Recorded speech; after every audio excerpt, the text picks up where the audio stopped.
ቡና ሲፈላ እጣን እንዲጨስ ለምን እንፈልጋለን? እጣንስ የደስታ ስሜት ይፈጥርቦታል? በፊልሞች ላይ በተለይ በቱርክ ፊልሞች እንደምናየው ሰዎች ሲናደዱ ወይም ሲደነግጡ ቶሎ ሽቶ ይሰጧቸዋል። ካጠገባቸው ሽቶ አይጠፋም። ይህን ለምን ብለው ያውቃሉ? ነገሩ ወዲህ ነው። ሳይንስ ብዙዎቻችን በደም ነፍስ የምናውቀውን ይደግፋል። በጥሩ ሽታና በደስታ መካከል በሳይንስ የተደገፈ ግንኙነት አለ። ይህ ግንኙነት በቀላሉ ማራኪ ነገር ከማሽተት ባሻገር ይሄዳል። የአንጎልን ስሜታዊ ሁኔታን ይለውጣል። መልካም ሽታዎች ጭንቀትን ይቀንሳሉና ያረጋጋሉ። ደስ የሚል ሽታ ወደ ውስጥ መተንፈስ እንደ ሴሮቶኒንና ዶፓሚን ያሉ የደስታ ስሜትን የሚጨምሩ ኬሚካሎችን እንዲለቁ ሊያደርግ ይችላል። ማዛው ስሜቱን እንዲለውጥ ወይንም ወዲያውኑ ማለት ይቻላል ደስታን እንዲያመጣ ይችላል። ይህም ደስታንና መዝናናትን ይፈጥራል። ሞለኪውሎች ወደ አንጎሎ ሊምቢክ ሲስተም ይሄዳሉ። ሽታ ወደ ሊምቢክ ሲስተም የሚወስድ ቀጥተኛ መንገድ ያለው ብቸኛው የስሜት ህዋስ ነው። ሊምቢክ ሲስተም ስሜትንና ትውስታን የሚቆጣጠር ጥልቅ የአንጎል መዋቅሮች ውስብስብ መረብ ነው።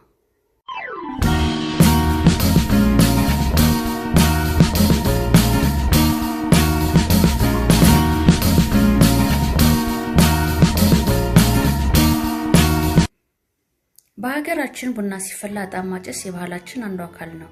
ይህም ከቡናው ጋር ደስ የሚያሰኝ ስሜት የሚፈጥርልን ሲሆን ቡና ሲፈላ እጣን ከሌለውስ ምን ይሰማዎታል? ለምን ብለዋል? ግልጽ ነው። መልካም ሽታ ደስታን ይፈጥራል። ይህን ከቡና ጋር የተዛመደው የእጣን ሽታ ስሜት ቀያሪ ነው። ለዚህ ነው የምንፈልገው። እጣን በአብዛኛው የሚጨሰው ከመጨናነቅ ለማረፍና የተሻለ እንቅልፍ ለማግኘት መንፈሳዊና ሃይማኖታዊ ስርዓቶችን ለመፈጸምና አንዳንዴም ነፍሳትን ለማራቅ ያገለግላል። በመንፈሳዊና ሃይማኖታዊ ልምምዶች በቡድሂዝም በሂንዱይዝምና በካቶሊክና በኦርቶዶክስ የጸሎት ስነ ስርዓቶች የተቀደሱ ቦታዎችን ለማንጻት እጣን ይጨሳሉ። የእጣን ቀደም ስነ ጽሑፋዊ ማጣቀሻዎች መካከል አንዳንዶቹ እጣን ደስ የሚል ማዛ ለማፍጠርና እንደ መድኃኒት ልምምዶች አካል ሆነው ያገለግላሉ ይሉናል። በክርስትና ውስጥ የእጣን አጠቃቀም በመጽሐፍ ቅዱስ ውስጥ ከሚገኙ ልምምዶች የመጣ ነው። በጸሎትና በአምልኮ ውስጥ መጠቀሙ በብሉይ ኪዳን በቅድስተ ቅዱሳን ውስጥ ይደረግ የነበረው ስርዓት ሲሆን አሁንም ይህንን ስርዓት ያስቀጠሉ ቤተክርስቲያናት አሉ።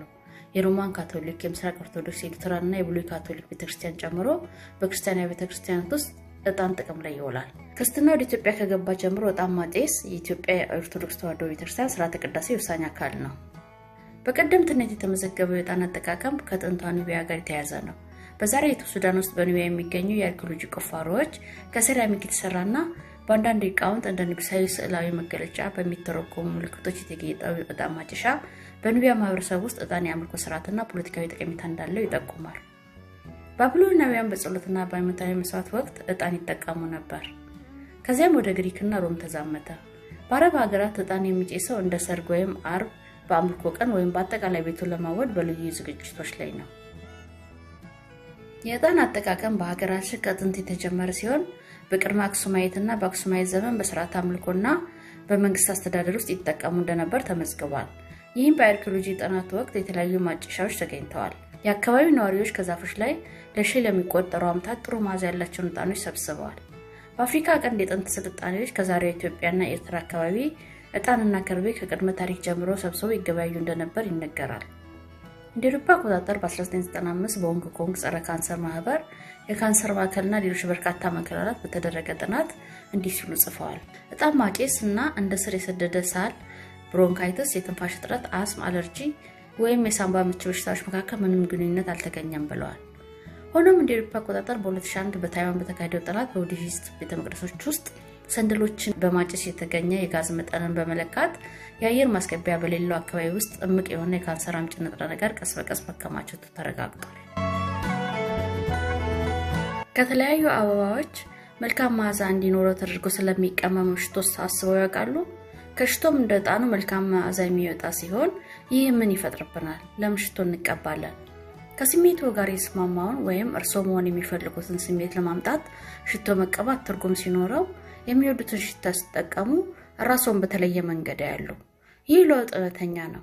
እናም ይህም በአንድ ሁለት ነገር ያመጣል። ጥሩ ስሜት እንዲሰማው በማድረግ በመጀመሪያ የራስዎን ባህሪ ይለውጣል። በራስ መተማመን ይፈጥራል። በከፊል ውጤታማ ነው። ጠረን ከልብስ ጋር ተያይዞ ብቻ ሳይሆን የማንነትን ምስል በመፍጠር ጭምር የሚገለጽ ነው። ቀጥሎ ማህበራዊ ነው። ማንም ሰው እርሱ አንድ ቃል ከመናገሩ በፊት ጠረኑን በማስታወስ ያውቆታል። መገኘትን ያመለክታል። ለመግለጽ ቢከብድም በቀላሉ የሚሰማ ስሜት ይፈጥራል እና ይህ ስሜት ተጣብቆ ይቆያል። የእርሶ ጠረን ሰዎች ስለርሶ ከሚያስታውሱት አንዱ አካል ይሆናል። እስኪ አንድ ሰው ከሚወዱት ሰው ጋር የተያዘ የሚያስታውሱት ሽታ አለ ብለው ይጠይቁ። ምን እንደሚፈጠር ይገምታሉ። የሚፈጠረው የስሜት ለውጥ ወዲያውና የሚታይ ይሆናል። የሽቶ ትውስታ ከሌሎች ትውስታዎች ሁሉ የሚቆየ ነው። በሽታና በምስል መሃል ያለው ግንኙነት ጠንካራና ከሌሎች ስሜቶች የበለጠ ነው። የሚቀቡት ሽቶዎች ሌሎች ሰዎች ስለርሶ የሚፈጥሩት ትውስታዎች አካል ይሆናል። የግለው መለያ የሆነ ሽቶ ጥሩ ማዛ ይሆናል። ሰዎች እርሶን ከማየታቸው በፊትና ከክፍሉ ሲወጡ ከቆይታ በኋላ እንደነበሩ ያውቃሉ። እንዲህ አይነቱ ስሜት ብርቅ ነው እና ሆን ተብሎ መገንባትም ተገቢ ነው። ለራስዎም ቢሆን መለያ ይሆናል። ይህም ከአንድ የተወሰነ ህይወት ምዕራፍ ጋር የተቆራኘ ሽታ ወዲያውኑ ወደሱ ሊመልሶ ይችላል። በማስታወስ ብቻ ሳይሆን በስሜታዊነትም። ለዚህም ነው ሽቶን ከመቀባት በላይ ከጉዳዮች ጋር በትክክል የሚያገናኘው መዓዛ ማግኘት ታዋቂ ወይም ገናና ከሆነ ሽቶ ብራንድ የተለየና የበለጠ ነው። በነገራችን ላይ ሁሉም ሽቶዎች አንድ አይነት ውጤት የላቸውም። የተለያዩ መዓዛ ያላቸው ሽቶዎች የተለያዩ ስሜታዊ ምላሾችን ይሰጣሉ። እንደ ሎሚ፣ ብርቱካንና ቤርጋሞት ያሉ ንጥረ ነገሮች ድካምን የሚዋጉና ስሜትን የሚጨምሩ ውህዶች ይዛሉ። እንደ ጃስሚንና ላቬንደር ያሉ የአበባ ጠረኖች ኮርቲሶልን በመቀነስ ስሜታዊ መረጋጋት፣ ይህም ስራ በሚበዛበት ወይም በጭንቀት ጊዜ ሊፈጥርሉ ይችላል። ለማተኮርና ለመነቃቃት እንደ ቀረፋ፣ ቡና ያሉ ቅመም ወይም ጣፋጭ መዓዛዎች የአእምሮ ጭጋግን ለማጽዳት ይረዳሉ እና ንቁነትን ይጨምራሉ።